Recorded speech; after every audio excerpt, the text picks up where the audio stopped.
Types of risks include natural, such as earthquake, fire includes destruction by water or chemicals used in firefighting/containment, flood includes broken water mains, mold and mildew, hurricane, tornado, winter storm. Environmental, such as an aircraft crash, hazardous material or chemical spills, including acids and their fumes, building collapse, nuclear fallout, radiation, the explosion, transportation accident, dust, light, rodents, and insects. Political, such as civil disturbance, labor dispute, riots, strikes, insurrections.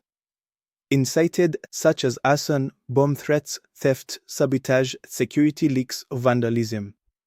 Technology-related, such as a malfunction of hardware and/or software, viruses from damaged or corrupted computer files, the electromagnetic interference, power failures and/or fluctuations, theft of computer hardware/software. Causes of disasters: lighting, bomb blast, leakages from taps, smoking, electronic fault. Safety measures. Regardless of the long-term actions required or the level of emergency planning underway, it is possible to take steps to prevent a potential emergency from becoming a disaster. A number of changes can be instituted to protect records, ensuring their safety on a day-to-day basis as well as in the event of an unforeseen circumstance. These measures range from the simple and quick to the expensive and time-consuming. Each institution will have to determine the best course of action to take, depending on its resources, needs, and potential risks. The common actions involve protecting records from damage caused by water, fire, hazards such as armed conflicts and abuse or mishandling.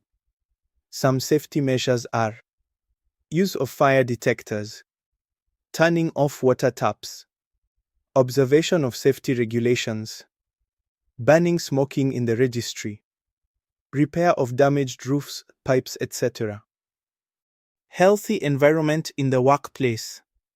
Environmental health is the branch of public health that is concerned with all aspects of the natural and built environment that may affect human health. Disaster preparedness, response, and recovery. Once an assessment has been made of the possible risks to an organization's records and the possible impact of lost or damaged information, the next step in protecting records is to prepare a plan to manage emergency situations. Such a plan is usually called an emergency plan. It might also be referred to as an emergency management plan, a business resumption plan, a disaster plan, or a disaster management plan. Emergency plans are policies and procedures developed by an organization to be used during an emergency or disaster to prevent or minimize damage to an organization, its people, and its resources.